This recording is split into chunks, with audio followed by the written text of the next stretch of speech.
Hello everyone, this is Himanshi. आज हम इस वीडियो में डिस्कस करने वाले हैं क्लास 12th बिजनेस स्टडीज़ का चैप्टर 2 प्रिंसिपल्स ऑफ मैनेजमेंट के बारे में, जिसका टॉपिक है फीचर्स ऑफ मैनेजमेंट प्रिंसिपल कि मैनेजमेंट प्रिंसिपल्स क्या होते हैं और उनके क्या फीचर्स हैं। तो चलिए स्टार्ट करते हैं। सबसे पहले हमें प्रिंसिपल्स ऑफ मैनेजमेंट का मीनिंग पता होना चाहिए कि ये होते क्या हैं।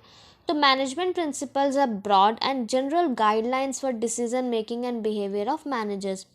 जैसे कि हमको पता है प्रिंसिपल्स क्या होते हैं, हम सब बेसिक लैंग्वेज में हम सभी जानते हैं कि प्रिंसिपल्स क्या होते हैं, है ना। तो वही अब मैनेजमेंट प्रिंसिपल्स है।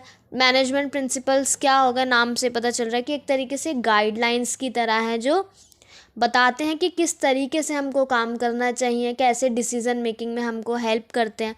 तो यही हमारे मैनेजमेंट प्रिंसिपल्स हो गए, जो एक तरीके से जनरल गाइडलाइंस हैं जो हेल्प करते हैं डिसीज़न मेकिंग। तो ये तो सिंपल सा मीनिंग है इसका कि प्रिंसिपल्स ऑफ मैनेजमेंट क्या होते हैं। अब इनके फीचर्स क्या होते हैं वो देख लेते हैं।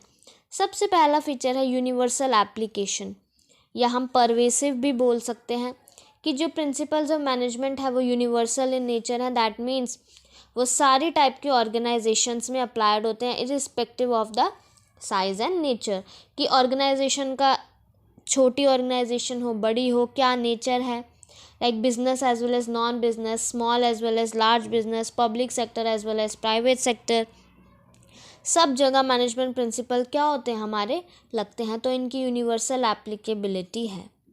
नेक्स्ट है जनरल गाइडलाइंस। जैसे अभी बताया ये गाइडलाइंस हैं, they are guidelines to action but these principles do not provide readymade solutions for any problem. ये एक तरीके से गाइडलाइंस हैं पर ये एक तरीके से रेडीमेड सॉल्यूशन भी हमको नहीं देते हैं।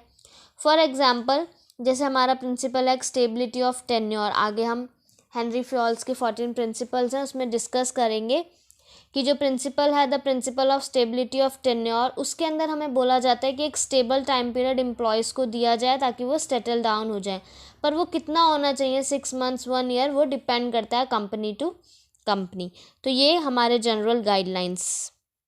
Next, formed by practice and experiments. नाम से पता चल रहा है कि ये जो प्रिंसिपल्स हैं ये ओवरनाइट डेवलप नहीं होते हैं, they are not developed overnight.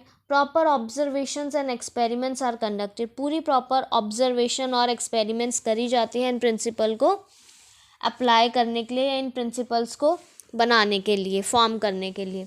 For example principle of division is not developed overnight but it was observe that dividing the work resulted in improve performance. जैसे कि जो हमारा principle of division of work है वो हमने एक रातों रात नहीं बना दिया, बट इस प्रिंसिपल को हमने ऑब्जर्व किया कि क्या ऐसा करने से, क्या काम बांटने से हमारे काम में एफिशिएंसी आ रही है या काम इम्प्रूव हो रहा है, परफॉर्मेंस इम्प्रूव हो रही है।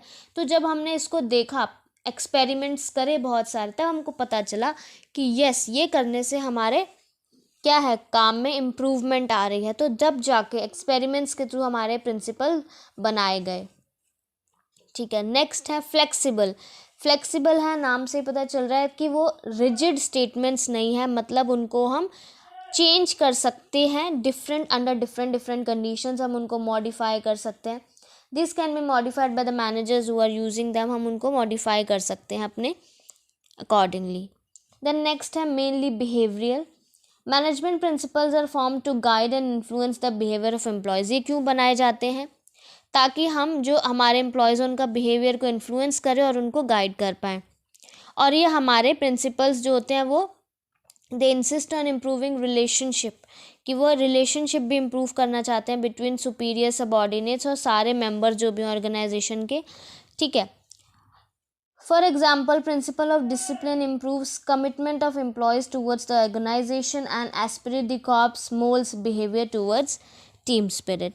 जो हमारा प्रिंसिपल ऑफ डिसिप्लिन है वो क्या करता है, इम्प्रूव करता है कि सब अपना काम अच्छे से करें, और जो एस्पिरिट द कॉर्प्स है वो बिहेवियर को मोल्ड करता है टूवर्ड्स टीम स्पिरिट। तो ये क्या करता है, एम्प्लॉयज़ के बिहेवियर को इन्फ्लुएंस करता है और गाइड करता है। देन लास्ट है contingent. Management principles are contingent और dependent upon the situations prevailing in organization. ये डिपेंडेंट है क्या सिचुएशन ऑर्गेनाइजेशन में है, like Their application and effect depend upon the nature of organization. Application of principle has to be changed with change in situation. Situation के according हम इन principles की applicability को change कर सकते हैं. Like for example, जो हमारा प्रिंसिपल ऑफ टीम स्पिरिट है वो बहुत इंपॉर्टेंट है ऑर्गेनाइजेशन के लिए, जहाँ पर जो काम है वो ग्रुप में किया जा रहा है. बट इस प्रिंसिपल का कोई यूज़ नहीं है उन कंपनीज़ में जहाँ पे जो काम है वो इंडिविजुअल के द्वारा किया जा रहा है या ग्रुप के द्वारा नहीं किया जा रहा. तो इस प्रिंसिपल की एप्लीकेबिलिटी वहाँ नहीं रहती. तो ये कॉन्टिजेंट है, that means dependent upon the situations है. तो ये था हमारा छोटा सा टॉपिक. आई होप आपको क्लियर हुआ होगा. Thank you so much.